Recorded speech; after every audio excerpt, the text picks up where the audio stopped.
Hello students, we have discussed net income approach theory last time. तो यहाँ पे ना नाम से कंफ्यूज मत करिएगा. NI अप्रोच थी वो.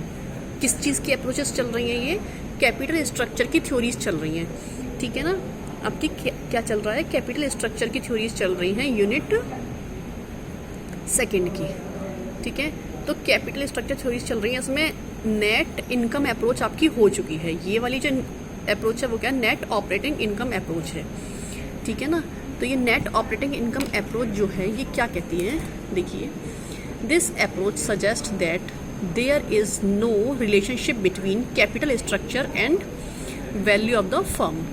ये अप्रोच ही कहती है कि यहाँ पे जो है कैपिटल स्ट्रक्चर और फर्म की वैल्यू में कोई भी रिलेशन नहीं होता है. इसका मतलब क्या है कि कैपिटल स्ट्रक्चर में आप कितना भी डेट लगाएं या कितनी भी इक्विटी लगाएं, डिबेंचर्स ज़्यादा होगा या फिर इक्विटी कैपिटल ज़्यादा होगी, उससे किसी भी बात से कंपनी की वैल्यू पे कोई भी फ़र्क पड़ने नहीं वाला है. बात समझ में आ रही है?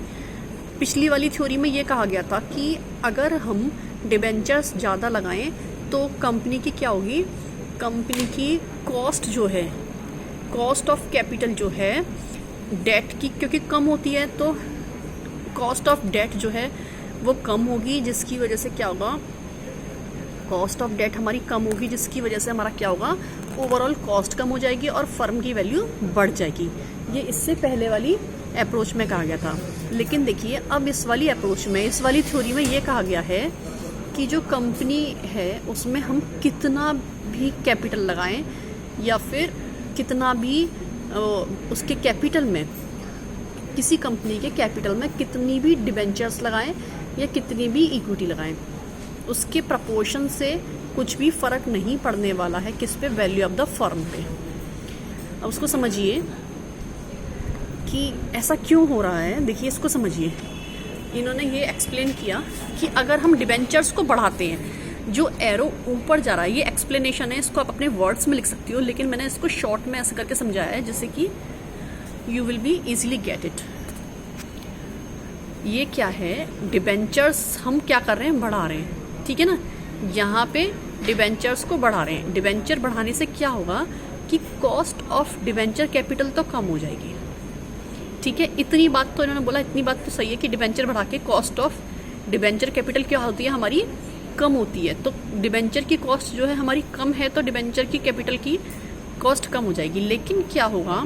Leeds to overall cost of capital remains constant. मतलब क्या है कि यहाँ पे हमारी overall cost of capital remains constant. मतलब जो ओवरऑल कॉस्ट ऑफ कैपिटल है वो क्या रहेगी? हमारी कांस्टेंट रहेगी. मतलब वो हमारी नहीं ना बढ़ रही है ना घट रही है. तो क्या मतलब हुआ इस बात का कि इसका ये ऐसा क्यों हुआ? पहले उन्होंने बोला कि जो है डिबेंचर्स सस्ते हैं, डिबेंचर्स को बढ़ा लेंगे तो कॉस्ट हमारी कम हो जाएगी, कैपिटल की कॉस्ट कम हो जाएगी, तो हमारा वहाँ पे प्रॉफिटेबिलिटी ज़्यादा हो जाएगी और हमारी फर्म की वैल्यू बढ़ जाएगी. लेकिन यहाँ पे क्या है कि इसके होने से टोटल ओवरऑल कॉस्ट पे कुछ फ़र्क नहीं पड़ता. डिबेंचर की कॉस्ट कम हो रही है लेकिन ओवरऑल जो कॉस्ट है वो कम नहीं हो रही है. वो क्या है? कांस्टेंट है. तो इसका क्या मतलब है कि यहाँ पे due to additional interest burden, interest का कुछ एडिशनल बर्डन पड़ने लगता है. इंटरेस्ट का कुछ एडिशनल बर्डन पड़ने लगता है जिसकी वजह से यहाँ पे क्या होता है कि वो हमारी कम नहीं हो रही है, वो कांस्टेंट रह रही. जो डिबेंचर की तो कम हो गई, बाद बाकी जो ओवरऑल है वो हमारी वहीं की वहीं रही, जिससे कि हमारी वैल्यू ऑफ द फर्म है वो हमारी सेम रहती है. देखिए, अब हम बात करेंगे इनके एजम्पशंस की. ठीक है. Assumptions of net operating income approach. ठीक है, कि नेट ऑपरेटिंग इनकम अप्रोच की एजम्पशंस क्या होती हैं. इन्होंने एज्यूम किया कि there are no corporate taxes. यहाँ पे क्या है? कोई भी कॉर्पोरेट टैक्सेस नहीं है. ठीक है ना. There are no corporate taxes. ठीक है. कॉर्पोरेट टैक्सेस यहाँ पर नहीं है. दूसरी बात क्या है? ये माना कि the change in the proportion of debt capital structure lead to the change in the risk perception of the shareholder. मतलब अगर हम कैपिटल स्ट्रक्चर में जो चेंज करते हैं जिससे कि हमारा शेयर होल्डर की रिस्क परसेप्शन, मतलब रिस्क की जो टेंडेंसी है वो भी क्या हो जाती है, चेंज हो जाती है। ठीक है, तीसरी बात क्या थी, the overall cost of capital remains constant for all degree of debt and equity mix, मतलब जो ओवरऑल कॉस्ट ऑफ कैपिटल है वो हर डेट और इक्विटी के लिए क्या होता है, कांस्टेंट रहता है। ठीक है, आपने नेट इनकम अप्रोच पढ़ी, नेट ऑपरेटिंग इनकम अप्रोच पढ़ी, ठीक है ना। इसके बाद जो है कुछ प्रॉब्लम हो तो पूछ लीजिएगा,